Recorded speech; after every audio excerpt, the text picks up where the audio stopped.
travel with us to the land of giants, pints, and Game of Thrones. Today we're talking about Ireland.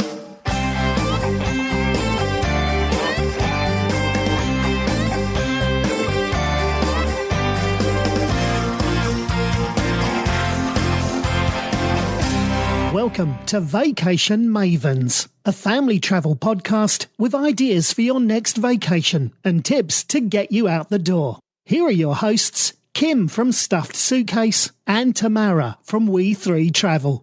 Hey, Tamara. So we are back home in the States from our 10-day trip to Ireland, and I know that our listeners are probably really excited to hear about everything we did. How are you adjusting back to the time change? You know, I'm usually really good with time change when I travel away, and coming back is really hard. But for some reason, this time it was only 5-hour difference, which actually was the same when we were in Morocco. But I had a lot of trouble getting to sleep at night. And then we were so busy during the day. It was always like so exhausting. And then so coming back here, I was able to kind of just adjust pretty easily. I mean, I will admit that I fell asleep on the couch at 10 o'clock last night, which is early for me. But still, you know, like it hasn't been too bad, but you had a much bigger time gap. Yeah. So how's it been for you? It was 8 hours for me. And it's funny because the first day I had no issue. And I think part of it was because I tried to stay awake I had a 10-hour flight home from Dublin to San Francisco, and then I connected in San Francisco to come home to Seattle. And I only took about an hour nap on that flight and then just watched movies after movies after movies. And so I think for me, by the time I got home, I'd been awake for something like 28 or 29 hours. And so got home at midnight, fell asleep, woke up at a normal hour. So it felt great. But yesterday I went ahead and I was watching something in my room, and I fell asleep like at 6:30 at night, and I just could not, I remember kind of waking up and hearing the kids and Paul, and I couldn't motivate myself to actually wake up again. And then by 3 a.m. this morning, I was up and working. So I'm trying to readjust.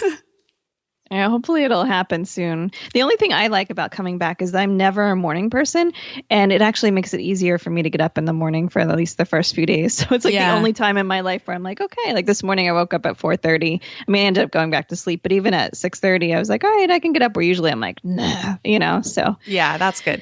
Yeah. You're definitely more of a night owl. I'm more of a morning person. So it was interesting. Anyways. Yeah. But we should chat all about all the fun things we did. I know we have a lot to cover. I was trying to even explain it to my family to say, look, I was there for 10 days. We're in 9 different hotels, right? We changed hotels every night except for one. We had 2 nights in one place. Yep. And we covered Dublin plus 2 other regions. I mean, we covered the ancient East, which is, we were primarily south of Dublin in the eastern part of the country, a little bit north of Dublin, and then also Northern Ireland, which obviously is a different country. But you actually don't know, because when you drive across the border, there is no actual border, at least not until Brexit happens. So, they're different, but it doesn't feel like you're really going to another country, right? No, not at all. Yeah, it was amazing how different it feels. And you don't even realize, I know we made one stop at a gas station for a bathroom break, and somebody tried to go in and buy stuff. And it's like, wait, am I paying in pounds or am I paying in euros? Where am I right now? You can only tell if your phone was turned on and then you switched carriers or something. Oh, I guess that's right. Yeah. Yeah. Yeah. But they kept us busy. In a way, it was nice because I feel like I got a good feel for kind of the regions, and I definitely have places that I would love to go back and visit, with the girls or, and Paul, and just take my time exploring, Yeah, I kind of said this is how not to do Ireland. Because we were there, on a press trip. So we were on a bus for the most part. Now, not like a giant coach bus, which some of those trips that would be absolutely god awful. But, we were on a smaller coach with 10 to 15 people. Yeah. And, even then, because we're on a pretty strict schedule, which I think is often the case if you do some kind of group tour, you just couldn't spend the amount of time that you wanted. He was like, okay, we're here at this site. You have 1 hour. Yeah. If you're not back, you're going to get mad because people want to move on. And so that, there's so many things that you drive by and you're just like, oh, look at that. And Oh, it was a really man. nice time to go because like the gorse and the Yep. rapeseed were blooming. So these huge fields of yellow and just these beautiful green fields. And like all the baby so many lambs scenic- had been I born. know. Yeah. It's like you Baby just want to lambs. stop. Yeah. Yeah, But you you really couldn't- want to stop. So, I mean, as hard as it is, because I did drive in Ireland the last time I was there, as challenging as it can be, I would definitely say drive, or unless you could afford to like hire a driver. But Yeah. you want to be able to stop and, take your time, but also just stop when you want to. Yeah, I do have to say the roads looked kind of freaky and they definitely are narrow and Very narrow. Yeah. it could be a little bit of a, it takes some effort, but a few of the people drove themselves. Like the first part of the trip, we all had different itineraries and a few people were actually given cars and allowed to go drive along the Wild Atlantic Way on their own. And of the people I talked to, all of them said they figured it out and they just took their time and, got through it. And so it's not impossible. No, yeah. It's mostly the narrow. And I think just when you are going with family, just being aware of what size car you rent. Yeah. Because you want to make True. sure you have enough room for everybody in your luggage. But at the same time, the bigger the car, the harder it is to get through some of these Yeah. narrow roads. And when you're going to places that are very popular, like Cliffs of Moher, I know when I drove out there, Oh, yeah. there are all these giant buses coming the other way. And so, you have to really, you're kind of like holding your breath as they go by. Yeah. That was a few times I noticed that. And then of course you're driving on the left side. So Right. definitely make sure you get an automatic and check your car insurance coverage. Yeah, But they pretty much say you have to get extra coverage. But yeah, you know what? We actually talked to Jodie Halstead back I remember a that. couple of years ago. We have a whole other Episode all about episode Ireland. about Ireland. So if you want some general tips, do that. But Kim and I are going to tell you about our itinerary and the things we got to do. So we started out in Dublin and we went to what is considered the most visited tourist attraction for like paid attractions in Ireland.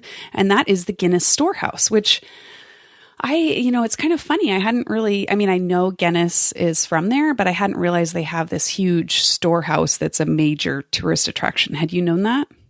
Well, I knew about it. I didn't think that it would be the most visited attraction in Ireland. I know. That was kind of surprising. I mean, as much as everyone, associates Guinness with and beer with Yeah. Ireland. But yeah, no, that was definitely a surprise to me. And it was actually a huge surprise how much there was to do there. Yes. Yeah, I loved it. So they gave us a VIP guided tour and it's like 5 levels, I think, if that's correct. Does that sound right to you? So you start and it's self-guided, so you can walk yourself through it as well, but you can also get a VIP guided tour if you want. And they walk you through and you kind of see all about how their beer is made, how the stout's made, and a look inside some of the early marketing. And I don't know, it was just kind of interesting. But on each level, it's kind of cool how they have, I don't know if they must have something like 3 or 4 restaurants there. 4, yeah. Okay.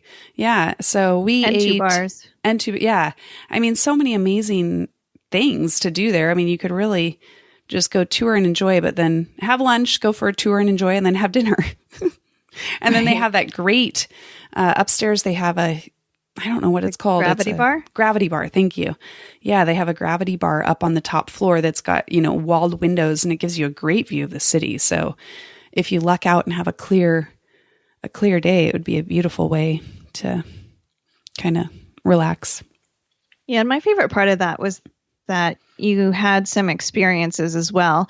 Like there was a thing that you could do to teach you how to pour the perfect pint, which we learned, has some, I guess, skill to it, and that you have to, the way that you have to angle the glass and everything.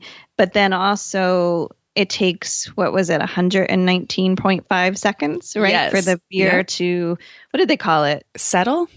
Something, but basically it's like, for it to like come to a head and then you top it off with like a little bit more. So it's a long process, but if you drink it too soon, it's going to taste bitter. So there is like a perfect way to do it. So that was kind of cool. And then I really loved, it's kind of gimmicky, but I really loved the stouty. Yes, I loved that. I loved the stouty. So that was basically, you went to basically a photo booth and they took your picture. They gave you a number and you went to the other room and they have this technology where they're using, I forget what. It was by like HP. It's like the malt flavoring. like malt. Yeah, like a flavoring that has a coloring. They basically print that on like the head of your beer so that you're looking down at your face, like on your beer. And it lasted a long time. I mean, I drank like half my beer and it was still there. Yeah. So it was just like a cool little gimmick. And, they say like it costs, if you want to have a pint at the storehouse and if it wasn't included in your ticket price, then it's $5.50. But if you want to do a stoutie, it's €6. So it's like 50 cents extra to have that. So I thought that was pretty cool.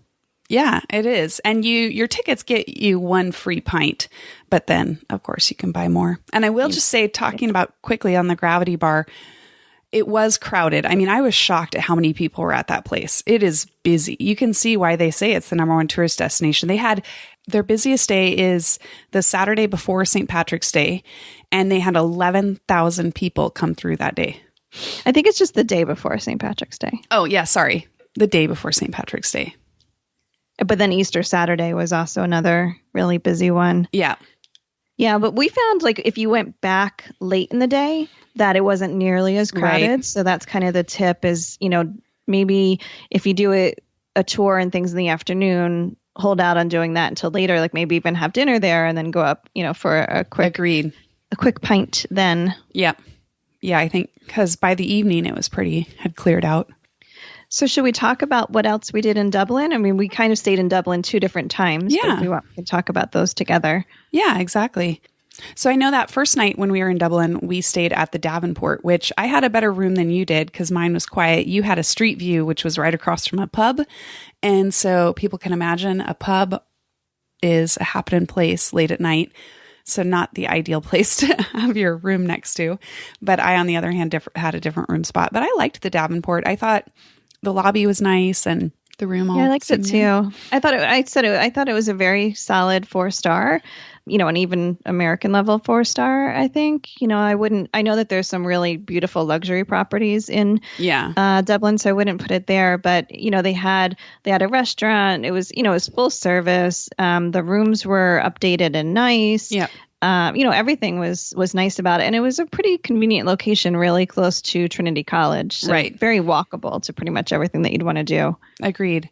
And I will say that would be my other tip that I would tell people is that for the most part, our experience, they put us in mostly 4-star hotels during the whole trip. And I would say that they are equivalent to a 3-star level U.S. experience. Would you agree? Many times. Yeah, I mean, I don't know if I'd go across the board, but, I definitely think that there's differences, in the way the European ratings are versus American expectations. Yeah. And I think some of it is just kind of around expectations too. Right. Yeah. I think just on like furnishings in the US, it seems like hotels really are pushed to refurnish and, do the soft linens updates quick, much more often than European standards. So that's one of the biggest feelings for me is just kind of the bathroom and the furnishings just feel dated. Yeah. Well, our second night in Dublin, we stayed at the Morgan Hotel, which is right in the Temple Bar area. Yep. And surprisingly, Temple Bar, in case our listeners don't know, is it's just famous for the Temple Bar, but it's also, this is where the bars are. This is the biggest touristy area. Yeah. So it's parts of it can be a little bit cheesy. I mean, we were right next to the Hard Rock Hotel, but I kind of expected it to be like loud, and it wasn't at all. So I actually liked the Morgan. I thought it reminded me a lot of the new hotel brands that like really focus on the millennial kind of demographic. Everything was like sleek and modern and like simple. Open air, everything like open air closet, Right. Yeah. Right. Yeah. But it was also extremely tight. Like it was definitely very compact. So that's one thing. But I thought it was newly remodeled. It reminded me a lot of what you said, the kind of the like an AC hotel in New York, right? Yeah, like those boutique style, but modern. The same kind of aesthetic. But again, location is good. Even if you are not spending a lot of time in Temple Bar area, it was 5 minutes to Trinity College, 10 minutes to go across the river. Like, it was still a good area to be in, I think. I agree. Yeah, I think both places we stayed were great. I liked those 2 properties, and I found Dublin was fairly walkable, good walkable city. Yeah, very walkable. It's a very young city too. They have a lot of tech companies there.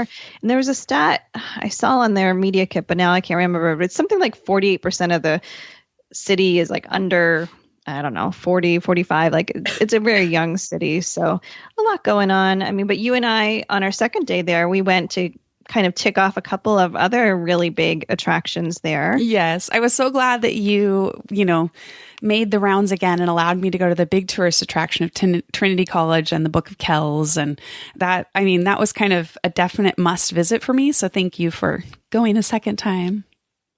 As I told you, I'm always happy to go be around books, you know, so no, that was good. I mean, I love that long room library, which you can only get to after you see the Book of Kells. So you have to buy a ticket. And we were lucky because when we were there, it was midweek. It wasn't super busy. So we were able to, just walk in and get a ticket with very little wait. But I know the last time I went, you had to buy a timed entry ticket and wait in line at that time. And then everyone went in together. So it's much, it just depends on when you go, but it can be much more crowded. So I think we lucked out with that. We did, definitely. And I would say even with us having, there was no crowds, but even with the little bit of time we had to wait, it probably was a 10-minute wait for us to buy our tickets. Yeah, maybe. I mean, at least 5, I would say. Yeah. Anyways, I mean, it's not bad at all. So, but definitely and it doesn't take long to do. No, not at all. There was a cute gift shop afterwards too, which I think if you have, literary lovers in your family, it's the perfect place. I know you got a sweatshirt for Hannah. So if you do have people who are into, oh, good. I wondered. Yay. That's good. Nice. She was excited about that and the Stark t-shirt that I got her. So yeah, she's a happy girl. Yeah. Paul was happy with his Game of Thrones t-shirt. So he's excited to wear it to work.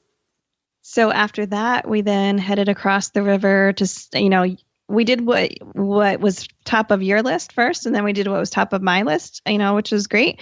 And we went to Epic, which in our previous episode, Jody had told us about, and it is an immigration museum, but it's really not just about that we had the famine and everybody, left. And it's really about the impact of the Irish people around the world. Yep. And also just, some key Irish figures.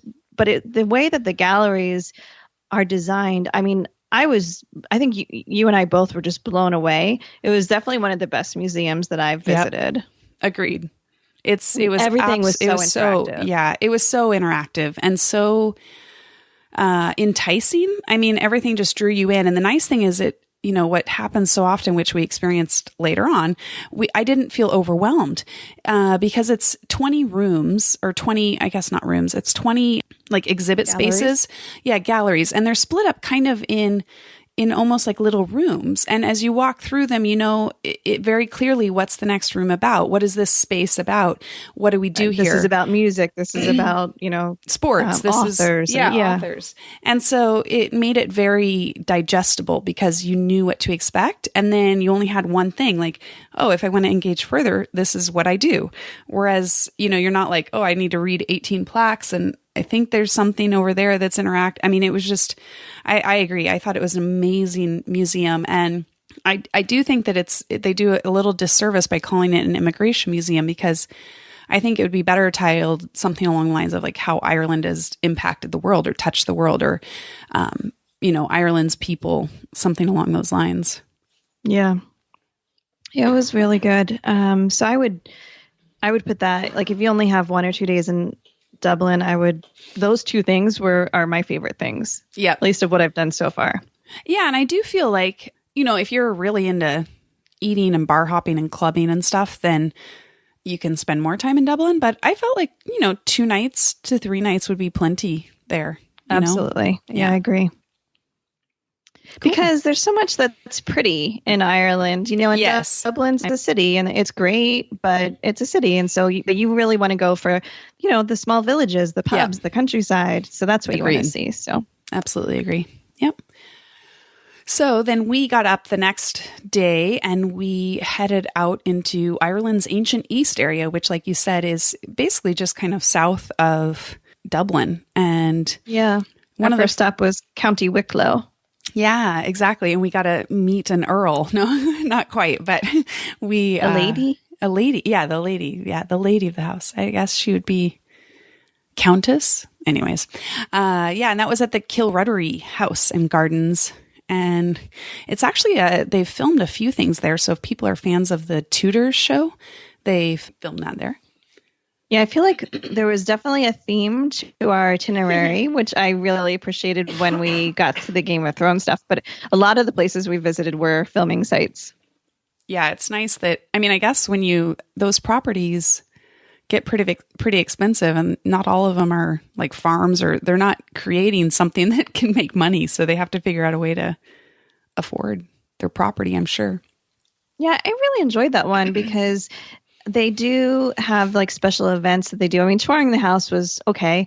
The gardens were really beautiful, but I feel like if you go, like it would be interesting to look at their calendar and see what events they have going on. Because I looked and they had like something about fairies, and then they had something else about like falconry. And I think every weekend, or at least in season, they have a market on the weekends, and they have a beautiful like event space. Like kind of barn like, but I could picture having a wedding there, and they have these cool lights and a food truck kind of thing out front, so it definitely seems like a cool place that you could stop by, especially when something is going on. I think would be maybe more fun with kids. But even still, they had a walled garden that had a little tea house, but then they also had like a vegetable garden, and they had some chickens, and so I think that there's definitely things that the kids would enjoy, like not so much the house tour, but definitely the gardens. Although I will say that orangery was gorgeous. I loved that space. That was such a pretty space. But I was thinking also it's a really nice place if you do decide to go for a picnic, like pack some, bread and meats and cheeses and just kind of go hang out there and have a lunch. That would be kind of a nice thing. But I agree with you. I think if there's an event or something happening, that would be perfect. From there, we went down to one of the, I think, more famous sites in that region, which is Glendalough, which means the valley between two lakes. And so it's an ancient monastic site. So there are some ruins like a watchtower and an abbey, and a cemetery. So there's some history there, but then you can also take a bit of I wouldn't really call it hike, but like a walk through the woods to the two lakes. And those were really beautiful. Yeah. Yeah. That's the lower lake and the upper lake. That was a nice space. It was so pretty and a nice way to kind of enjoy the scenery of Ireland. Cause I feel like that had a lot of, it felt very Ireland-esque. Especially as it rained. Yeah, exactly. Just towards the end though, we had it good before then.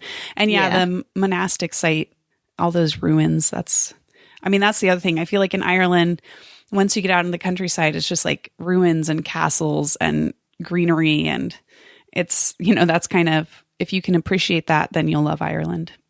And I think because we were there with so many other content creators and we were seeing the stuff that they were posting as we went, it makes you realize like just how many castles there are in Ireland. Yeah.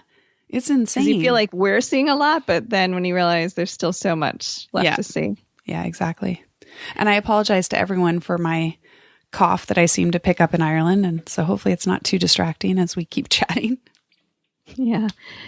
Well, and that night we overnighted at Brook Lodge, which was, I wouldn't go there for the hotel necessarily, but it was probably a convenient location without having to drive on too much. But I think the claim to fame there was that they have the only certified organic restaurant in Ireland, which is kind of surprising because really, I guess when you think of Ireland, you do think about like shepherd's pie and Guinness stew and fish and chips and like a lot of those like classic dishes. But a lot of what we experienced our first few nights, at least, was a more modern take on that, a more modern cuisine and a real focus around farm to table and local. Yes. So I definitely see that slow food movement, coming to Ireland. And so I would imagine that they won't long be the only certified organic, but that's a nice claim to fame. Yeah, exactly. And I thought like the exterior and that whole, I didn't get to explore that village because the Brook Lodge is located in this like village area. And so I would have loved to have more time to explore and see what the village is like. But I do think that restaurant was great. I loved my dish. I thought it was delicious. So Yeah. And I think the exterior of the hotel was nice. I think Yes. the public spaces were really nice. I just thought the room, it was definitely not the best. yeah, I would say the same thing. My biggest issue was the single pane glass window. I mean, there was just a lot of noise, I think, and A lot of noise, and we couldn't control the heat. So I had to Yeah. leave my window open in the night, and there was a major storm coming through. Yeah. So, And it I was think otherwise so hot. I can't remember if that was the one. I think the beds need a little bit of an update. It was, and yeah. I thought it was an old building, an old property, but they said they actually built it in 1999 to kind of look old. So it's interesting. But yeah, I think the public spaces are gorgeous and everything. The rooms definitely need an update. Yeah. But from there, we left Wicklow and headed over to Wexford, and we visited a famine ship in New Ross, which is a huge part of the story. I think, like we already mentioned a little bit, it's a huge part of the Irish story. Yeah. Well, and I was also interested in the tie between New Ross and JFK. Oh. I think especially because in this area, he's from Massachusetts, and we had the JFK library and all that. But so his family was from there. And so it's some money from his foundation actually went into building this famine ship and museum. And that whole waterfront in New Ross, and his sister had come over to light an eternal flame that is there outside of the famine ship. And so I like that kind of tie-in. But yeah, there's also a famine ship, which we didn't get to visit, but in Dublin. So I'd be curious to see how those two experiences compare. But I feel like, if you didn't have a chance to do that, I think it's a good way to kind of put yourself in the place of someone that's faced with these choices, like you're starving, you're kind of kicked off your land, and you're trying to find a better way, and that brings you to the US or Canada or other places around the world. But yeah, so you basically went in, you kind of got a movie presentation, learned a little bit of history, went out onto the ship, which is a replica ship. Replica ship. And then there were some costumed actors which played the parts of different, first class and third class passengers. So you can get a sense of the differences between them. You could see the space of okay, here is one bunk right on top of another bunk, and this bunk is for a family of 6. Yeah. And you're looking at that space I don't understand. Yeah, it was how a do you 5x4 space. I mean, 20 square foot space, and a family of 5 would share that space. And they were how only many days allowed did up it on take? deck a certain amount of time. Yeah, 1 hour a day. Yeah, and they had a bucket for all of them to go to the bathroom in. Yeah. So yeah, it was a tough life. And I don't remember how many days they said they were on. I feel 40 some. I don't know. I was going to say 60 something. I can't even remember now what the crossing was. But yeah, it was a long time to be stuck in those conditions. Yeah, so after Wexford and visiting the famine ship, we headed to Waterford, which I think is probably a major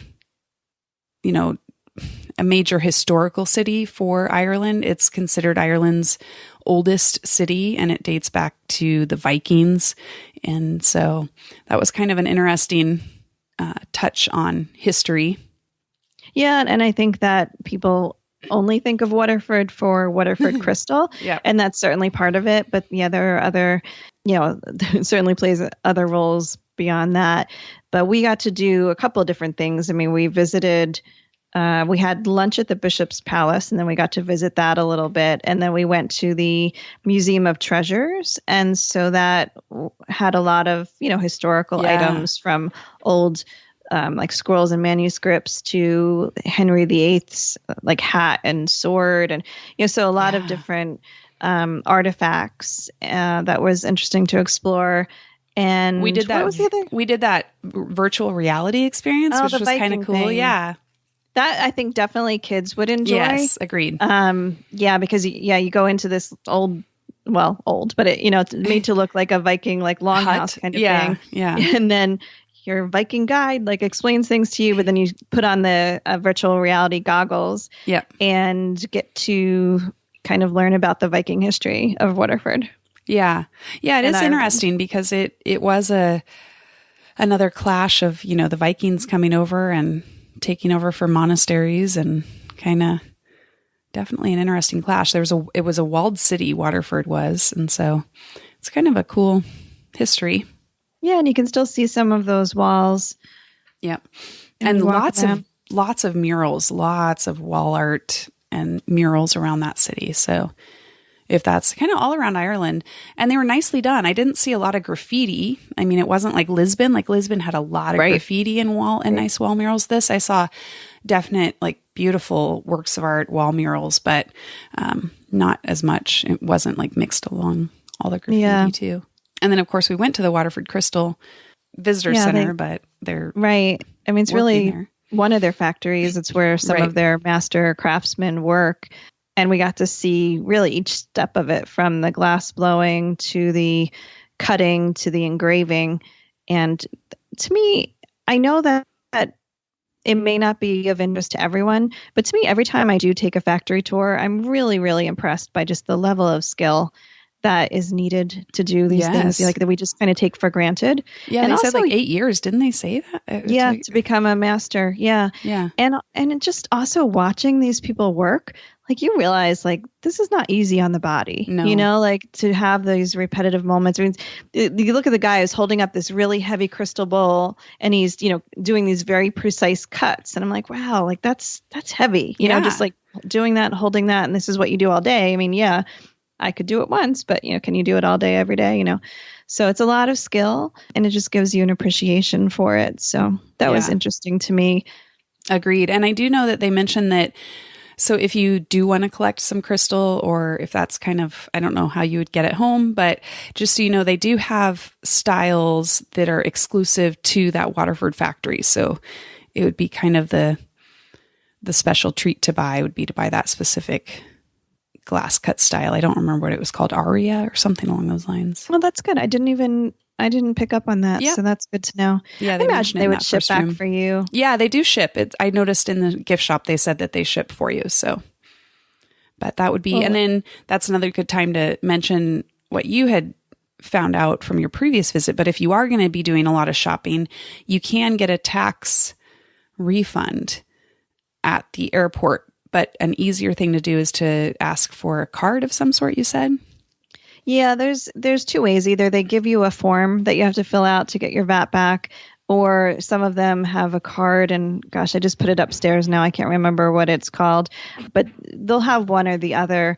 But the card is easy because then you can just go to a kiosk at the airport and basically the money, is sent to you right there. Otherwise, it's like any other airport in Europe where you have to fill out the form. You have to bring the goods in case they want to see it. So you have to do it before, like you can't check it in your bag, because it's after security. Oh, wow. At least in Ireland, it's after security. I was thinking about that this time as I was going through. I know in like Rome and other places, it's before security. But then, you wait in line, you give them the form, and then they'll either mail you a check or direct deposit or credit card credit or something like that. Yeah. But it's just so you don't have to pay that extra VAT. So it really, I bought a sweatshirt and a t-shirt, so I didn't even bother this time, Yeah. Yeah. Yeah, it's definitely if you're buying. But if you're buying a big thing of crystal, it'd probably be worth it. Yeah. And so in Waterford, we stayed at the Granville Hotel, which was right downtown, kind of on the water. And I thought that was a nice hotel. I mean, my room was a little bit tight, but I thought it was nice. I mean, it had the feeling of more of a historic hotel. So it definitely wasn't modern in furnishings or anything else, but I still liked the general feel of it.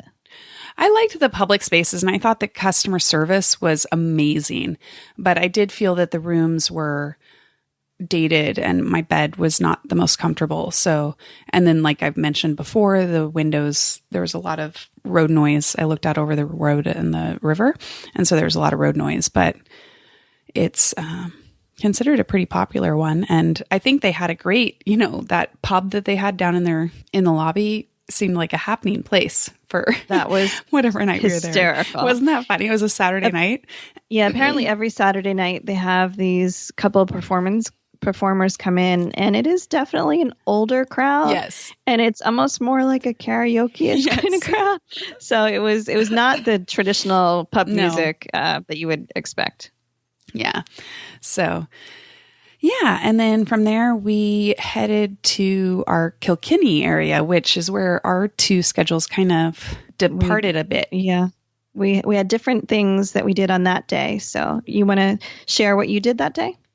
Yeah. So we started the day out. We went over to an apple orchard where it's kind of cute. It's just this couple and they bought this property and have started this apple orchard and they have these trees and it was so sweet. We got a little like riding tractor ride around to see the trees by the husband. And then we came back and we got a little tasting because they make some ciders, but they also make like gin and brandy and they make this like caramel and treacle, anyways.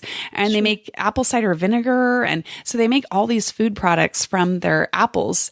And so it was kind of neat to meet them. The wife, she's kind of it seems like she's the marketing and the brains behind kind of coming up with these, what these recipes and these ideas for what they'll do next. I honestly wanted to buy their apple cider vinegar and I would have if I had more time and knew I could get it home, but it was nice. It was delicious. And so I loved I think that was one of the stories that came clear to me is that in that area of Ireland's ancient East, it's just really interesting to see how small farmers and how, these landowners are using tourism to kind of help support their industry or they're, figuring out ways to make money in these times. So I thought that was really cool. Yeah, that's good. Smart. You need to. Yeah. Yeah. And that was all around this area called Jerpoint Park. So some people went to Jerpoint Park and got a tour around it. And then ours was like this apple farm that's right near Jerpoint Park. But then after that, we went over to Jerpoint Glass. And it was so cool because they're starting a new thing where you can actually try a little bit of glass blowing. And so it's this mother and her 3 sons work there. It was started by the husband, the dad. And so he's trained 2 of his sons in glass blowing and their other son, he does like woodworking. And so it's really fun. You can go and you get a little demonstration. They make some kind of, piece of glass and then they'll actually get some and let you practice like blowing. And I blew this big, like clear, bubble of glass. It was pretty cool. I'm impressed. Yeah. It was a fun little thing that they're trying out. So Jerpoint Glass, and they have a cute little dog there who likes to be your friend. So then we went over to this place called Kilkenny. It's the Kilkenny hurling experience, and it's at a place called Mouser's Pub. And it's in this little town, kind of like what you talked about, those weird little, not weird, but those tiny little towns that dot the countryside. And this one's called Stonyford County Kilkenny or Stonyford Kilkenny. And what's happened is this, that's what another thing they were saying is that the pub, they've, which is this is a good story, but the drunk driving laws are becoming extremely strict in Ireland. So it's killing off small pubs a bit because the guys no longer go have a drink after work and then drive home, because if you have any alcohol at all, it's like you can get in big trouble. And so the small pubs are having to find ways to survive in this changing times.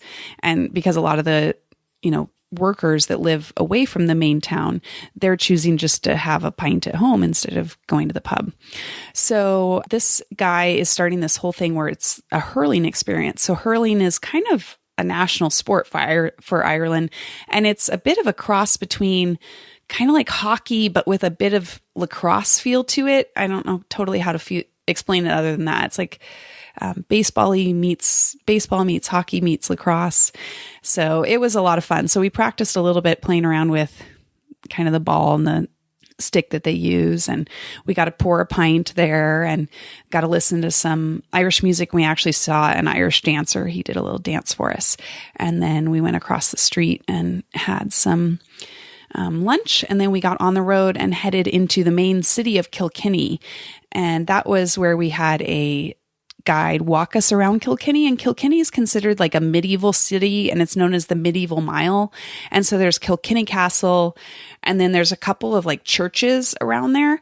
And it was a really cool town, and it had definitely that European feel. And it's also home to the famous brewery. So there's Guinness and then Kilkenny.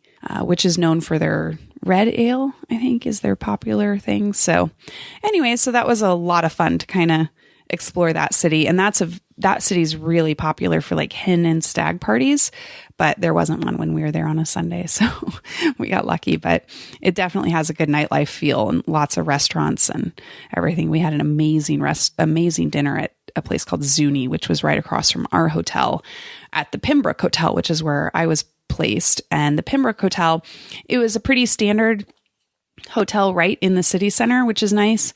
And my room actually had a sort of partial view of the castle. And so that was really nice. And it was modern, updated, very much I would consider it kind of a 3.5 to 4 star US level. So it was great. Yeah, I was a bit bummed that I didn't just get to see Kilkenny, because I feel like that's another stop, that a lot of people will do when they're kind of doing a grand tour of Ireland. But I did have a good day.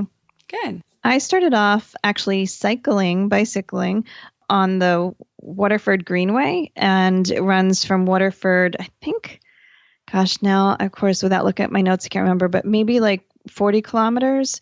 So you don't have to do all of it. You can rent bikes and you can just do part of it. And then they have a shuttle service where they will pick you up, or you can just go out and back. But if you do go like further, you can go over like trestle bridges and through a tunnel. So like that would be really cool. But we just did just a few kilometers, which in some ways is fine because it was a little rainy, but it was really pretty because it goes along a river, also along like a railroad track. And so it's a little bit like a rails to trails kind of thing, but it's, just alongside. And it was just, pretty views and just a nice bike path. And even on a bit of a rainy day, there's still people out jogging and things like that. So that was nice. And we actually biked to a gardens that's nearby called Mount Congreve Gardens. And this was a house and gardens that was built in the 1700s and now has over 500 acres, but only about 78 of the acres are these gardens. And it's not like the formal gardens that you think of these very manicured gardens. It's more like visiting a botanical gardens, like if you've gone to a botanical gardens here in the US. But there are like 16 kilometers of walking trails, so you can easily spend a couple of hours there just exploring, depending on how much you wanted to do. And the way that they have them set up is that there's stuff blooming at all different times of the year. I think they're not open quite year round, but like more and more, like maybe closed right now, like November through March, but they're looking to shorten that up even a little bit more. But I think it's like 1 kilometer, they said, where it's like hydrangeas. So like there's different things where I'm sure when that's in bloom, it's just breathtaking, but even when we went, which was, late April, it was still beautiful. I mean, there was still so much in bloom. So that was really nice to kind of walk around and explore that. And then we headed over to Waterford Castle, where we had high tea. And so Waterford Castle is a hotel resort and like golf resort, but it's on an island. So you actually have to take a little ferry. It's like a little boat that you drive onto, and it has room for maybe like 5 or 6 cars, and just takes you across. It takes like, 10 minutes tops, and then can go up to the resort. And the resort has, what I'm noticing a lot of these kind of country estates or castle estates have, is that they have a certain number of rooms in like the castle or the manor house. Mm-hmm. And then they've built other like lodges or maybe another hotel on property, which is like a little bit more modern. And that's where often a lot of the families will go because the rooms are, maybe better suited for families. So I didn't get to see much of the property, but, the manor house was beautiful. Or the castle, I should say, is beautiful. When you walk in, there's a huge fireplace. Like literally, I think it was the salesperson was standing like in the fireplace. It's that big. So that's like the lobby. And then there's, a couple little parlor areas. Like in one of them is where we had our tea. So I always think going to like England or Ireland, it's kind of nice to have high tea. Yeah. So that was a fun time. That's cool. And then, so from then we went over to where we were staying that night, which was the manor house at Mount Juliet Estate, which is near Kilkenny. And I loved it. That was definitely my favorite property of the trip. And it's one that I would love to return to, like with Glenn and Hannah, because it's just so nice. It's one of those just classic kind of experiences where on property they have horseback riding, they have archery, they have falconry, they have golf, because it's also, they have an award-winning Jack Nicklaus design golf course. So if you are into that, but they have a lot to do, so I like that. Biking, like they have bikes that you can just borrow, and there's, tons of trails that you can just go off into. And we stayed in the manor house, where they did say that they have a couple of suites with like pull-out sofas that would fit a family. But then they also have another hotel on property, and that has rooms that have like 2 double beds that also interconnect with other rooms, so that those would be good for families. But even that was, nicely designed. It didn't feel like, I don't know, like, oh, like I'm in the modern boring, like other space. Like, I mean, it doesn't have the same feel as the manor house, but it was still, like nice. And they're putting in a spa. So it's a 5-star resort, but I think they are like the only piece that's missing right now is the spa. And so they're putting that in this year. But it was very nice. They had a couple of restaurants on site, and I really enjoyed like my room and my view, which kind of looks out over a river, and then across the river is what used to be their property, but they've now kind of sold off, and there's a stud farm, like a horse farm there. So you're just looking out onto pasture with horses. And I know some of our group got up early to go take a walk and see the foals, because it's again spring, so you get to see the the babies with their mamas. I thought spring was a great time to be there. Yeah, I agree. Especially as like the second part of our trip, the weather cleared up a bit, and we had some of those beautiful blue skies. It's like you can never guarantee that, but when they happen, it's really nice. Yeah, agreed. Cool. So then we got back together. For the rest of the trip. We got connected again and went back up to Dublin and that's where we had our other night there at the Morgan. And then we got aboard another bus system or not bus. Yeah. It's kind of like a, 16, 18 passenger kind of van bus. I don't know, the short ones, but yeah, we got to start our big Game of Thrones. Dun, dun, dun, dun. Sorry, that I have to like, I can't think of it right now, but there you go.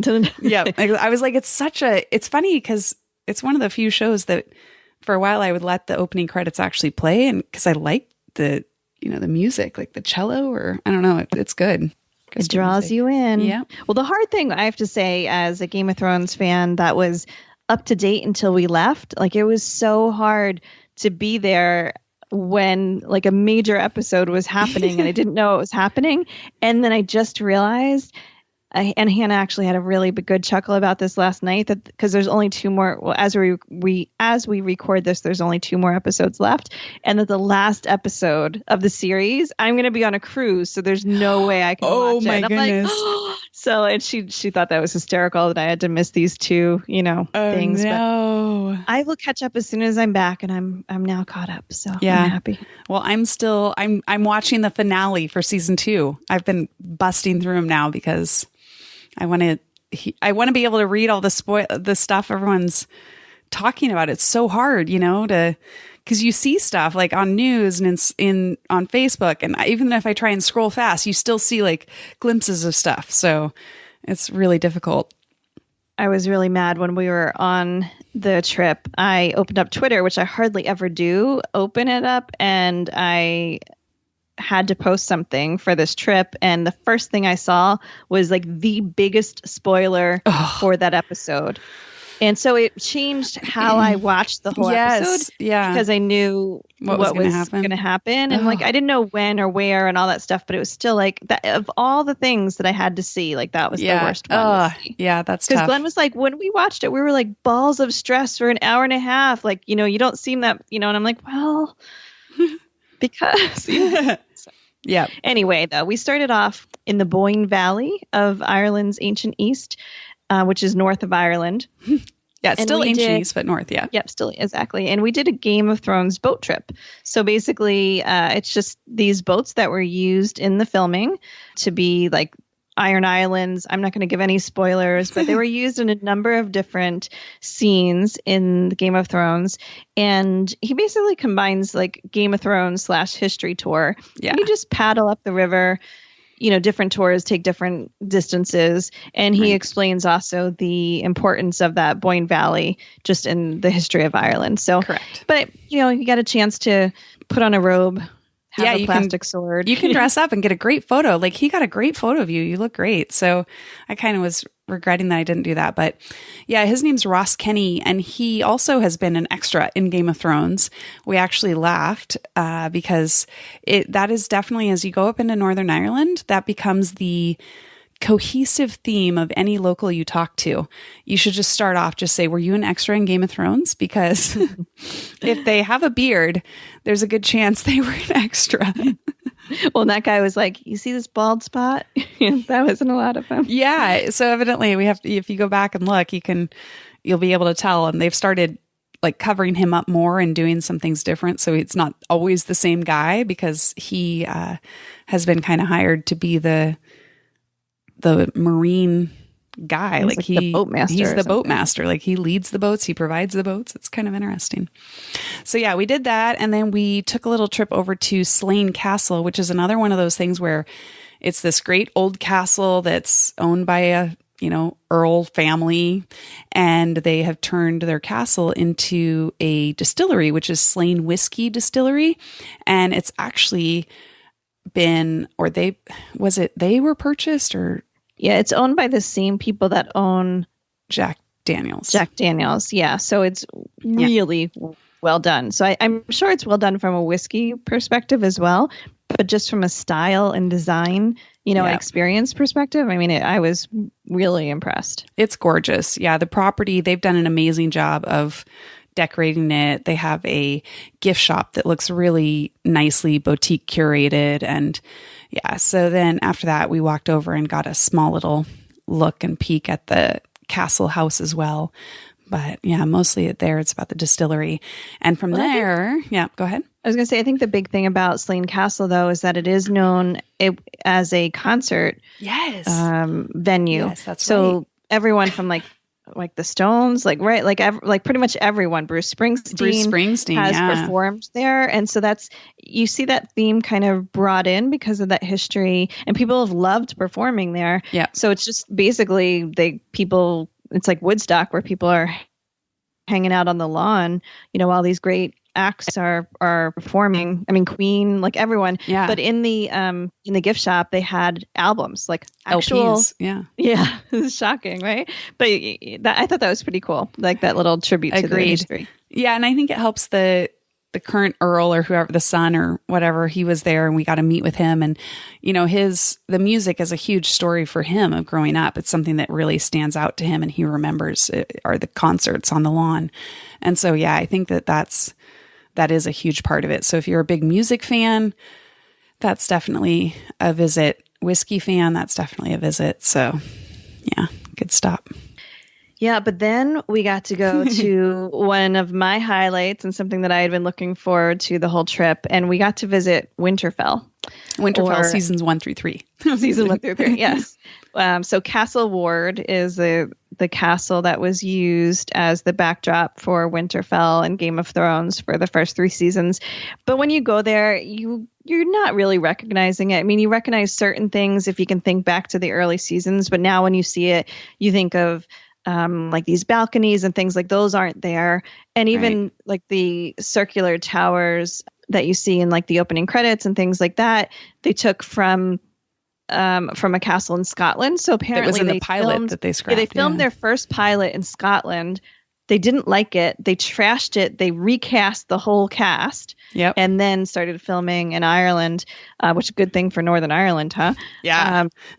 But it was still cool. Like, if you like Game of Thrones, it's just like a cool thing to do. Yeah. And you can actually like camp or glamp on property there too. Yeah. But you can do these experiences. So what we did is we went in, we got dressed up in our gear, the whole Stark gear with our Sansa, or you can either take a Sansa cape or a Night's Watch cape. Yep. And then we did archery. And we got Kim swords. was the ultimate loser. I was right? the ultimate loser. Thanks for that. Yeah, I just needed to be reminded of that extra. I'm just kidding. You're only the ultimate loser because I didn't even participate. I would have been the ultimate. Well, loser. and I will say I hurt my shoulder after my first try, and because of that, yeah, that's my excuse. That's what I'm going to go with. I did hurt my shoulder, but I think I would have sucked either way. Yeah. And then we went over and we did some axe throwing, which it was my first time. There's a new axe throwing bar place. It's actually part of a go-karting place that's right next to where Hannah does rock climbing. And I've been wanting to go. And it's funny because I've been like, Glenn, do you want to do that for a date night? And Hannah was like, are you trying to kill Dad? Why do you want to do that? We just did that.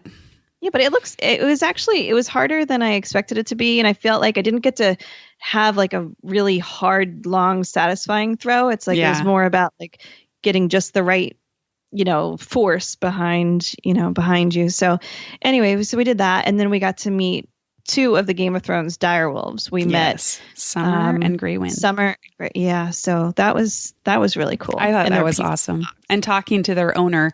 I mean, can you imagine? So the story is this guy had bought these two dogs that are a rare breed. I can't remember now what they are, but from the litter, he bought these two pups, and the breeder contacted him and said, "Hey, there's this, film company that wants to use your dogs in a show." And I guess he said "Oh, what's the show about?" And he was like, "Oh, I don't know, something about battles and knights and stuff." And so he's like, "Oh, that sounds pretty cool."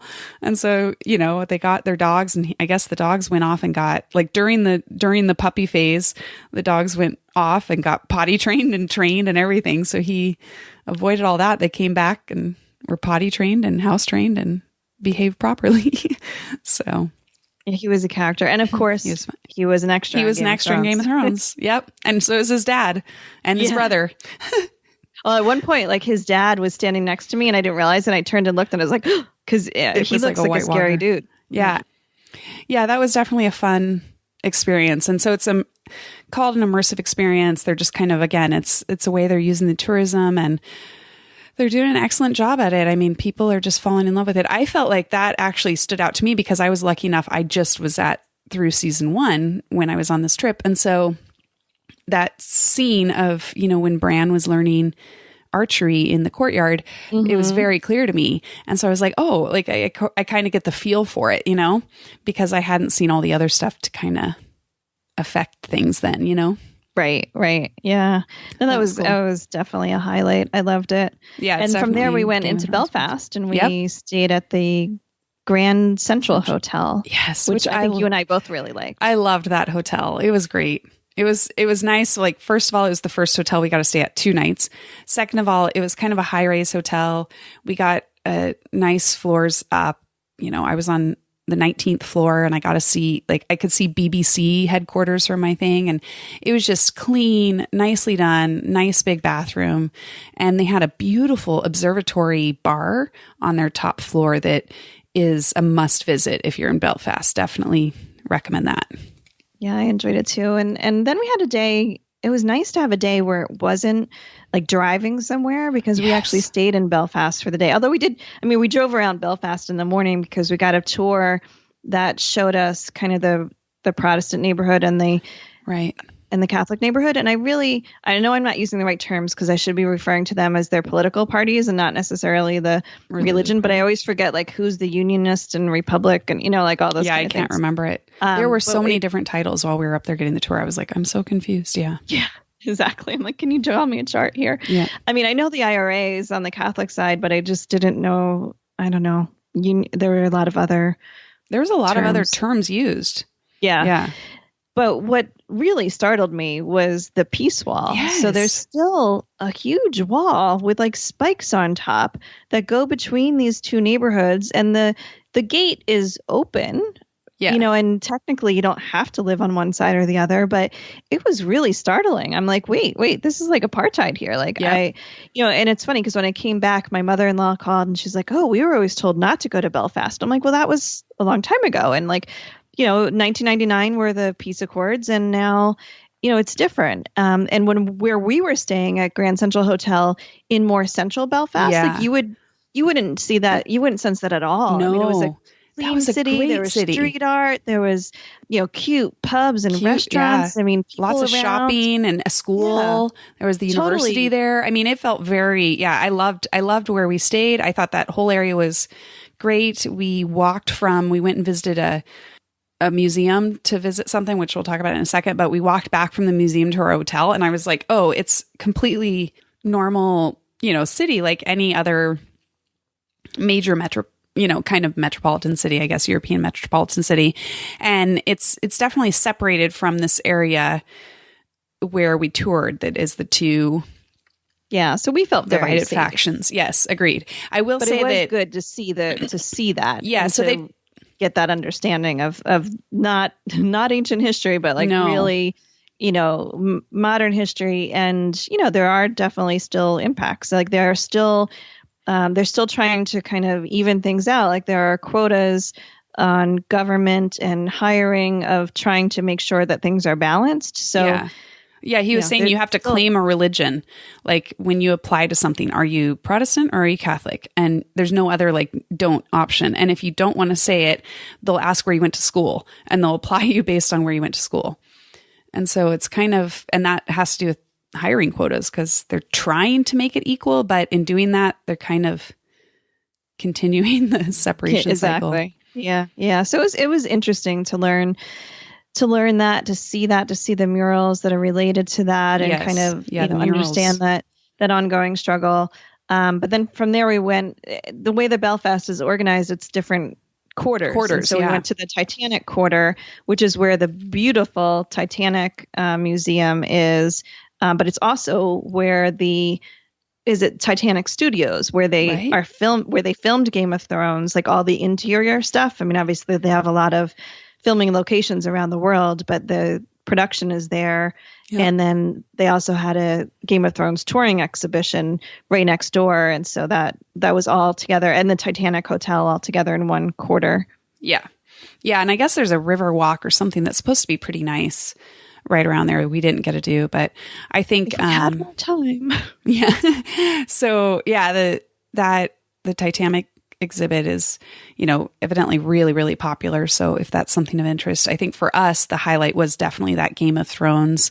They're calling it a touring exhibition, but it's only opened there and it's there through September. So it'll be interesting to see where HBO takes it from there. But I do know that the amazing thing about it, I mean, these were actual costumes and props that were used in the actual show. So HBO has given them to be used for it. And then they have a great gift shop at the end. So that's another little It was bonus. so cool. I mean, I loved it. I loved seeing all those costumes up close. Yeah. But I also love the way that they organized it, because even though it's in a big, basically like a conference, warehouse. Like a conference center, you have, they've kind of set it up, where there's like a section that was like, you went through the wall and it's the wildlings and the White Walkers. Yeah. So you had these different sections for different things. And then there were some interactive experiences, like you could take some photos, like pretending you're Arya with Needle and, or Ned Stark with his sword. And you and I did that cool, the wall thing. You you lay on the ground, but it makes there's a reflection that makes it look like you're climbing the wall. Yeah. So that was fun. And then we get to sit in the Iron Throne. Right at the end. And you got to, you don't know what this is, but the House of Black and White and all the faces, you can put your face on the wall. So you're like, yep, don't know what that is yet, but Yep. Yeah, it's really cool. So if you're a Game of Thrones fan and if you're going, I mean, this is the kind of trip. If you're a Game of Thrones fan, this would be the ideal trip to plan, Northern Ireland, especially because I fell in love with Northern Ireland. I knew I wanted to go and there were things I was looking forward to, but of course it could have helped that it was the blue sky portion of our trip. But no, I was really impressed. I loved it. And yeah, going back even to the Belfast, like just talking about it, I felt completely safe there. So I think it's important to note that, what about Belfast or have heard about Belfast is not like the whole city. It's kind of important to recognize that. So highly recommend that. We should probably touch on the Titanic Museum briefly, because I know that that's a big one for families. So if you are interested in the Titanic, then it's one to do. I think you and I were both a little overwhelmed and underwhelmed at the same time, in that it was clearly they put a ton of money into this museum, and it is a beautiful structure. And even the inside space, when you first walk in with like the gift shop and the cafes, and, it's really nice. But it just didn't do a wonderful job of walking you through either a timeline or organizing the materials. It was just like a whole lot of stuff coming at you. Yep. So you really had to be in the mood to like, okay, I'm going to read each thing and kind of understand what happens. And even something kind of bizarre that they have a ride in it, which I've never really seen, but it's like you get into this little car. It's like being on a ride at Epcot in a way, like you get in this car and it like brings you around to different things, but it's basically as if you're going through the shipyard when they're building it, and there's screens with different people talking, but you also have like the banging and the noise in the background. So for me, it was very hard to focus on. It was disjointed. Who's talking? Where is it coming from? What am I supposed to be understanding? And why are you swinging this car around like it's trying to be some kind of ride?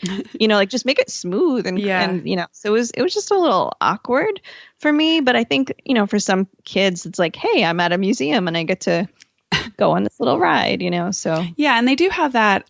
One of the levels or one of the areas we were in, the space kind of lets you feel like you were in the ship and get a feel for what it was like. And so I can see that that's kind of interesting, but I think it's like you said, I felt the whole time it was just very disjointed and almost too much information coming at you. And then I know a lot of people were thrown off at the end. They were diving the wreck, which can be really cool, I think, in a way, but the commentary that's with the dive, it threw a lot of people off. Yeah, it was a little like, I mean, they made it like a huge theater. It's like almost like going to like an IMAX thing. Yeah. And you're looking at where people perished, and then you're poking around in the artifacts, and it was a little bit awkward. It wasn't something that I wanted to stay and watch for a long time. Yeah. I found it interesting from a science standpoint of like, look at how that stuff's been preserved. But when I would hear them talking, then I was like, okay, they're not, I don't know. It's hard to know that. I think especially coming off when you talk about who was on the ship and who lost their lives and the story, like they did have a few of those stories. And then to go to that, you're just kind of like, whoa, it just, I don't know. There was a bit of a feel. So that would be what I would say. Yeah. I don't know what I'm really saying, but yeah, you got it. Well, and then we kind of did one more Game of Thrones thing in Belfast, and we went over to the Ulster Museum, which is kind of a mix of art and history type of museum. And they have a tapestry, which is something like, was it like 80 or 90 meters long? Yeah. But it winds around the room. Yeah. And it basically shows every major scene in the first 7 seasons of Game of Thrones, and it'll be finished up this year. And how long it'll stay, I don't know, but it's just like, I mean, it's a little recap. I did a whole video and then I'm like, oh, I should have done that on time lapse. But yeah, it was. I'm excited to watch the video once I actually make it through them all, because I stopped myself once I got to what I was like, oh, wait, I don't know what that's about. Who's that redheaded person? So as soon as I got to that, I was like, oh, I'm out. And so I just kind of looked at like, this is really long, but I didn't look at any of the pictures. And I mean, in some ways it was neat to be like, oh, wow, they even got that in there. Oh, look at that. But then in other ways you're like, okay, this is odd. Yeah. Yeah. But yeah, I mean, it's kind of an interesting thing that they did. I did want to point out though, really quickly, the Titanic Hotel, we didn't touch on that, and we had lunch there. And so in this Titanic Quarter, kind of in between, like right next to the Titanic exhibit and museum, is this Titanic Hotel. And I thought it was a gorgeous property, and I loved our lunch there. So I definitely think that's worth mentioning. I agree. Like definitely you could stay there, you could eat there, you could have a drink there. Yes. But it's very boutique-y, it's historic, it's charming. Yeah, it's historic. It's nice. It's the location of the business offices for the H&M shipbuilders. Is that who they are? H&M? Anyways, it's the shipbuilders who built, and designed the Titanic. And so it has kind of the rooms where the room where we had lunch used to be like one of their showcase drafting rooms. So it's where the drafters would actually be like designing the ships and things. And so it's just the architecture has been, basically kept, and they have this room, like that's the phone room. And they said it's suspected like that's where they would have first heard about the crash, or the issue. And so it's a pretty, it's a historical building that they've done an amazing job of creating a hotel around. Yeah. Well, then came my favorite day of the trip. It was a good day. As much as I love all of the Game of Thrones stuff, and it was so exciting. Like if you're just looking for beautiful scenery and coastline and just, kind of quintessential sites in Northern Ireland, then this was the day, because we did the Causeway Coast, which takes in some of the famous things like Giant's Causeway, but also how do you pronounce it? Carrick-a-Rede? I don't know. The rope bridge. The rope Everyone's bridge. Probably heard of the rope bridge. The rope bridge. But what I thought, like with the rope bridge, I knew that was a thing to do. I didn't realize that it's this whole big park, and the whole thing is gorgeous. Yeah. Like I just thought, like, okay, so you go and you cross, this rope chasm of sorts, on a rope bridge. I mean, you really want to spend at least an hour and a half there. Yeah. But like, I would love to spend more, because we had exactly an hour, and it's basically like it was not 20 minutes out, 20 minutes to go across the bridge and see the island, and then 20 minutes back. And I didn't even get to see the island. I went across the bridge and then came right back, because I was worried about time-wise, because you walk, going back is kind of a big uphill climb. Right. And so you have to allow, because I was all mindful of that. I'm like, oh, it's going to be harder going back than, Yeah, so. I was kind of huffing and puffing. Like it was not a leisurely stroll. It was like, I'm on a mission. I'm going to see this. And that is the exact opposite of the way that you should do it. Want to do this. Yeah, I would say even like an hour and a half to 2 hours there. They have like, you can get a scone and coffee at the little cafe on the. There's a bathroom there. There's bathrooms. Yeah. That was great. I think the one thing to be aware of is that they do close that bridge with weather. Yeah. So it really depends on, whether or not it's a nice day. But even if it was windy, I imagine you can still do some of the path and just not the bridge. But but we really lucked out. I mean, because the cliffs were just gorgeous. They're kind of what I think of like the cliffs of Dover or something, but like the kind of the white cliffs with that really, really white sand below. And then when you look down, the water is like so clear. It's like the Caribbean. You can see the rocks below. And then looking back at the cliff, like I showed Glenn a picture, he's like, that looks like Iceland, because it's these cliffs that are just that deep green, because of all the moisture, and just so beautiful. Oh, it's beautiful there. That was actually, I even loved it more than Giant's Causeway. Like I loved it there. Yeah, I thought it was great. And one note, don't forget to stop at the little booth and buy a ticket for the rope bridge, because they don't take your ticket at the booth. There's like a little booth, but it can look kind of like an information booth. It doesn't have a big sign saying like buy your tickets, because you then have to have your ticket when you get to the rope bridge. And it's, a good kilometer walk or so to the rope bridge. So make sure you don't forget to stop at that first little booth that looks like an information booth and buy your ticket for the bridge, because otherwise you won't be able to cross the bridge. Very good point. Yeah. Yeah. I thought that was a, fabulous little stop. I wished we would have had more time there. So, but you didn't talk about what we did first, because we went out of our way. We were originally supposed to go along the Causeway Coast route the whole time, but all of us being Game of Thrones fans, and then one of the major, tourist attractions, I think, for Northern Ireland is the Dark Hedges. Yeah, the Dark Hedges. So I was glad that we were able to go out a little out of our way and hit those. So that was the first thing we did, which it was so funny. I sent you that picture, because then on my way home, I was in season 2 and I was watching a scene from, in the hotel lounge, in the airport lounge. I was watching a scene and the Dark Hedges were there, and I was like, oh, and I screenshotted it and had to send it to you guys and say, look what I just saw. Yeah, it's so great. And the thing with that is that, I was so worried about there being so many people there, but it seems like, even when there's people there, that you can still get a shot. Like, okay, maybe it's not like there's no one in it, but it's not, you can still get it like far enough back that the people aren't distracting enough from the photos. So that didn't, some people say like, oh, you have to get there at dawn to get a clear shot. And I felt like maybe if you're on a weekend, or maybe it's in the summer, but like when we were there, except for that one like horde of kids that walked through where I was like, it's like the army marching down the King's Road. But otherwise, it wasn't too bad. Yeah, no. And it was funny because actually one of the things that I've heard is, they have really late sunsets there, at least during this time of the year. And so, I mean, it was sometimes like 9 something, right? Until it was sunset. And so I would say definitely consider maybe a later visit, because it seemed like whenever we were places later at night, people start going to eat and going to pubs. And so, I think an evening you might have just enough, like, especially if you have a tripod, you might have just enough light to get a nice shot with less people. Yeah, it's a good thing. And I think the other thing to know there is that you can't park on the road, and you can't park like on the road of the, I almost said the King's Road, but on the hedges, because actually they've lost a couple trees because people are obnoxious and like parking and like ruin the tree roots so that they fell, which is so sad. But yeah, so there's a hotel like just down the street a little bit, and so you can park in there a lot. Like you do have to pay, but that's the way to go there.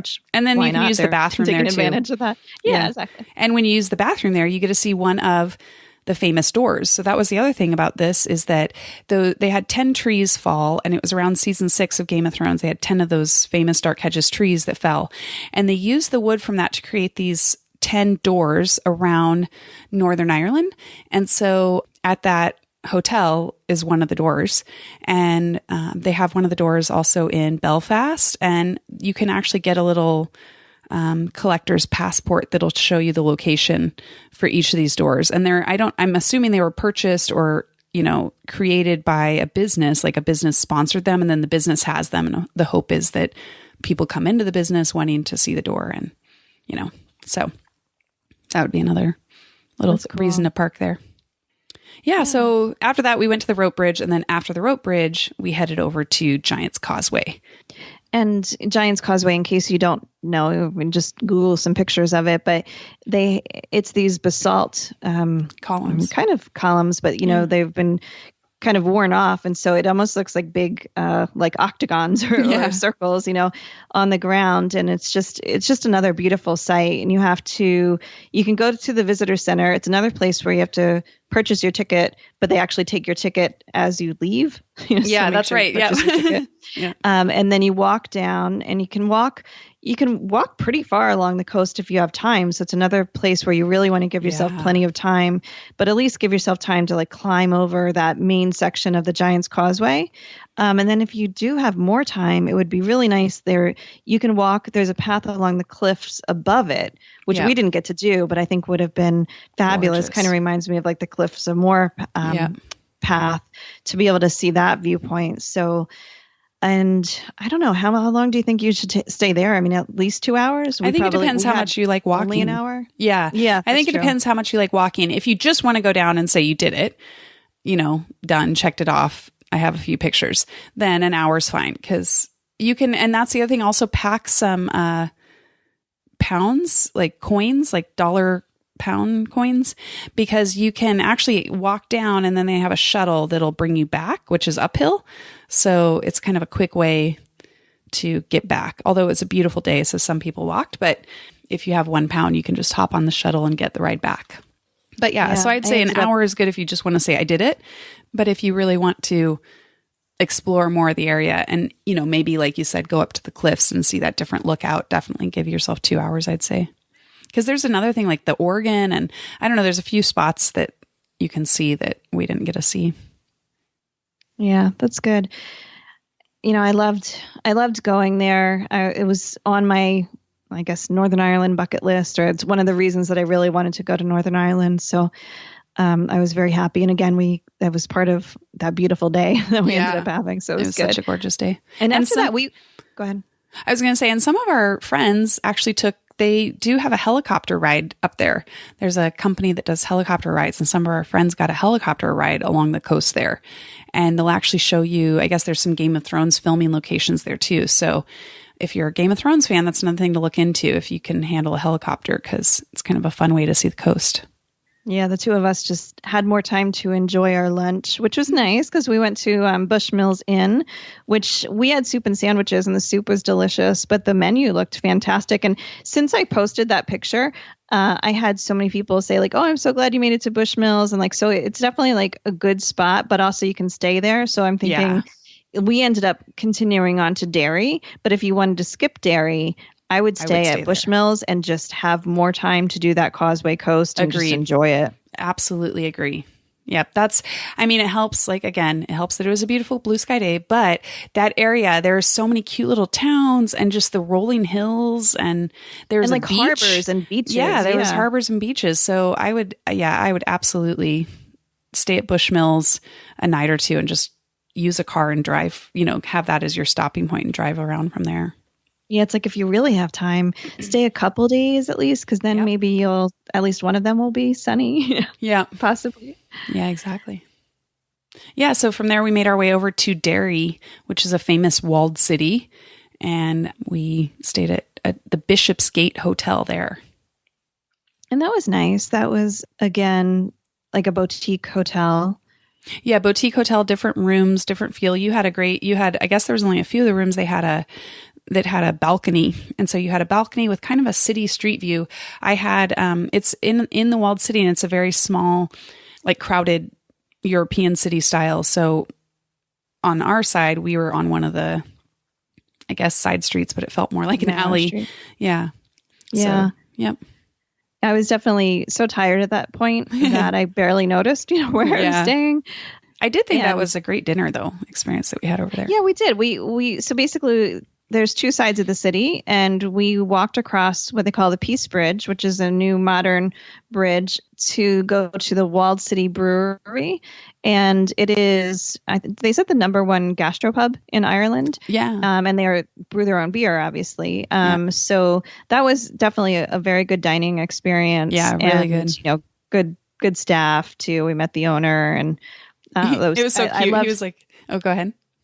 You might be saying the same thing I was going to say. You say it then. What I thought was really cute was that he was like, I have to go to put my kids to bed. Yes. It was so cute. He's like, my daughters are right out there playing. I have to go and get them to bed. And yeah, his sister like made some of the chandeliers, and his mom was like leaving. He's like, that's my mom right there. And so it's pretty cute. It was nice to see. It was a family owned place, but I thought it was great. And they had some appetizers they brought out for us that oh my goodness, they had ribs that were the best ribs I've had. And I'm from Kansas City, and those things I was like, yum, yum, yum. And it's a very Moroccan feel, actually, was what I was getting. You came from Morocco, they had lamb kefta, which is like the meatballs, or so and a lot of those seasonings and flavors. A lot of the seasonings and flavors. It had a very Moroccan feel, which is kind of surprising. There was a lot too that had coconut and lemongrass, so a bit of the Asian feel in there too. Yeah, I mean, just kind of a little bit of a fusion, but yeah. Anyway, so I thought that was a great dinner. So definitely, even if you're staying at Bushmills and you're heading around, definitely worth a stop there.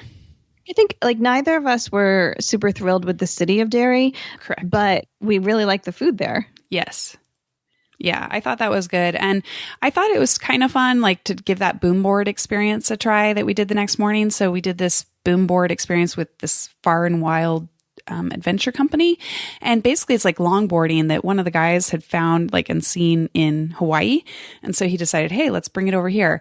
So it was kind of a fun experience. It's certainly I don't think it works great for beginners, and it's not really, they call it a tour of the city, and I don't think you really get a tour. It's more of just try this sport and do it in a city environment, kind of get a feel for the city, and you do learn a little bit about the city. But yeah, I thought it was going to be easier than it was as someone that's never skateboarded. And so I was like, oh, what a cool way to explore a city, because you always see like segways and bike tours. So, I thought, oh, this is really different. And then I realized like, yeah, you have to spend a good amount, of time teaching people how to do this. And then, you can't really talk to people that well as you're skating around. So they would basically like skate to a certain area or board to a certain area. I don't know what the right verb is. And then kind of give a history of that, and then like go on to something else, give a little history of that. But yeah, I gave up pretty early because you were picking it up really well, and the other person in our group was picking up really well, and I was like, okay, I am definitely holding us up. And then I had one little time where I was trying to step off and catch myself from falling, and I totally twisted my leg. And actually, even today, like going upstairs, I'm like, it still hurts, So yeah, so I was like, you know what? I am flying home tomorrow. I don't need to be like injured and crammed into a small little seat. So I just walked and carried my board and then just, hung out. But I was pretty impressed by you, Kim. You were doing quite well. Thanks. Yeah, I was too, because I've tried skateboarding before and I'm always really horrible at it. This one felt a little easier for me, but once you get going some speed and you're in an unfamiliar situation, it's hard and it's a little uncomfortable. So yeah, I liked it. I wouldn't necessarily do it again. Yeah. So that's my opinion on it. But at least we got a good lunch after that at a really cool place. We went to this kind of food truck called Pike and Palms. But we expected fish and chips. We expected basic food truck, fish and chips. And we got there and it was really cool. So they had all these different burgers or all these different tacos that you can do. And, you could do fish tacos. I had fish taco and cauliflower taco, and someone else I was with had the chicken one, which was really good. So someone I was with had the squid one. Yeah. So all kinds of different things. And then there were tables, like regular picnic tables, but then there was also this double-decker bus that you could eat in. So they converted this double-decker bus to have, little, four-top, kind of tables. And so we ate at the top of the double-decker bus. I thought that was just, really cool. It was so cool. I agree. I thought that was really neat. And it's along, again, the river. So it had a cool view. And yeah, there was just these little booths upstairs in the double-decker bus. There's booths downstairs too. And yeah, it was a lot of fun. I loved that food. But, I came away realizing that I'd never had fish and chips the entire trip. That is such a bummer that you didn't get fish and chips. I think I had it once and I'm actually craving it now. So it's funny. 10 days in Ireland, you would think I wouldn't come back being like, yeah, let's get fish and chips, but I could have it. Yeah, I'm suddenly really craving it now too that we talked about it. I'm craving some more of those tacos from Pike and Palms. Yeah. Mine were delicious. It's much better than what I have in my fridge right now for lunch. Yeah, I think I have macaroni and cheese. So, yeah. Well, that pretty much wraps up our trip. I mean, we spent that final night. We visited Trim Castle, which was a place where part of Braveheart was filmed, but there wasn't really much to see there. We got a little bit of history, but, it was kind of a quick stop. And then we stayed at a hotel in Trim, the Knightsbrook Hotel, which I wouldn't really. I would not recommend it. Yeah. I'll say that outright. Sorry, everyone. Yeah. Yeah. So we can kind of skip that one. I mean, it was just like a banquety event kind of hotel that, there's no reason that a visitor to Ireland should go there and stay there. I mean, the food was also terrible, and then we came home. So it was a long trip, which means a long episode. Hopefully you guys have stuck with us. And at least if you are planning a trip to Ireland, and you're thinking of visiting any of these places, hopefully some of our insight and our experience will give you some tips and ideas on what to do and maybe what to avoid. Yeah. And a final little note I will make, as you helped share with me, and this for our listeners, when they are flying home, if they are traveling to and from Dublin, just make sure you realize at the Dublin airport that you will possibly pre-clear customs, like U.S. customs at the airport. So you go through Dublin, Ireland airport security, and then you enter kind of the terminal, but you will have to go through another clearance for U.S. security, which includes the whole, it's just like TSA. So just be prepared for that and allow yourself extra time. Yeah, that other security, but then also going through your your immigration line. So, and they do have global entry kiosks there. And actually it was funny because when I went, luckily there was no line. And so I could have gone in the regular line or the kiosk. It really didn't matter. But lucky. I have gone through there before when it's been quite backed up. Yes. So you do definitely want to give yourself, I know when I stopped at the lounge, they said an hour and 20 minutes is what they would recommend to get through that portion. And also know that once you get through that, there is very little after there. There's one cafe with a really long line because it's people's only spot to get any food or drink before they get on the plane. So have lunch or whatever if you can before, but don't bring any bottles of water with you because you're going to have to ditch them when you go through that other security. Yeah, exactly. We lucked out with global entry because so there was like a couple planes all taking off. We had a noon flight and there must have been a lot because the line for regular security was really long. Like it was backed up back and forth and back and forth. And we just walked right in and went straight up to global entry machines. And like, you could even hear people grumbling, like, what do you have to do to get in that special line? Like they were not happy. And wait, yeah. So you didn't have to go through the regular security line or you didn't have to go through the regular immigration line? I went through the regular security line. And then I didn't have to go through the regular immigration line. Okay. Because I was going to say, when I got to the security part of the U.S. clearance, I'm like, is there, a global entry line? They're like, after security. Yeah. I'm like, okay. Yeah, no, there is one for if you're business class. So if you're business class, you get to go to a special line. And they actually moved us over. The line wasn't that bad for that security screening, like the luggage screening. And they actually opened it up and put us over in the business one because there was nobody there. But it wasn't long at all. But the line for immigration was extremely long. And that was for like the 12:30 flights. So yeah. I know when Glenn and Hannah and I were flying back from London through Dublin, I got pulled over for like the secondary screening, but I had to wait for like 3 other people to get screened. And then I had to get screened. So we were all getting really nervous because then even though we're all global entry, we're like waiting in that line, but the global entry like guy that checks the little receipt is like calling over the other people because their flights are going to, they're going to miss their flight. And we're like, hey, we're standing here. I know. So unfortunately, you have to give yourself time. Like I was just hanging out in the lounge and I would have preferred to stay up there for longer, but I didn't want to chance it, So I was in the lounge too. Now they do have a lounge there that you can pay €39. They had a sign for it. So there is a lounge now in the U.S. pre-cleared customs. And so it's €39 and you can go in that. So, but it's not one that's included in Priority Pass or if you have a platinum card or something. No, but I'm just saying, yeah. All right. So that's true. So anyways, that was the final little thing I wanted to say. So do we need to say anything else? Like, do we need to talk about where we should take a photo or what we should pack or any final tips or, what to wear, anything like that? Oh my gosh, you guys, you've got to be tired of listening to us at this point, but I would say layers, rain gear, right? Yep. Like warm sweater. Yep. Rain boots or waterproof boots. Yes. Right? Yeah. Yeah, I would say layers is the key there. Layers, because it's cold. I mean, it's so Seattle and coastal. It's cold at night and in the mornings. And then if the sun's out, it'll heat up fast and then you're going to be dying. So definitely layers. I wore a Columbia fleece and then I had kind of a water resistant, trenchy rain jacket kind of thing with a hood. Worked perfect. Absolutely great. But don't forget gloves. And sometimes you want like a toque, like a warm, winter cap. And I will mention, I'll throw out a product. I had my Forsake boots, Forsake. And I think those are perfect. I loved them. They're so comfortable. They're lightweight. So they packed well and they're waterproof. So it wasn't an issue walking around and I loved them. Perfect. Good. Great. And take a picture everywhere, right? Take a picture everywhere. Yeah, definitely. Don't forget about Northern Ireland. Don't get lost on the Wild Atlantic Way or in Dublin. Don't forget about Northern Ireland. Yep. Yeah. Great. Well, thank you so much for being with us for so long.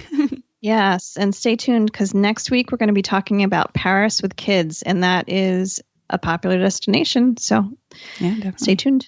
Talk to you later. Bye.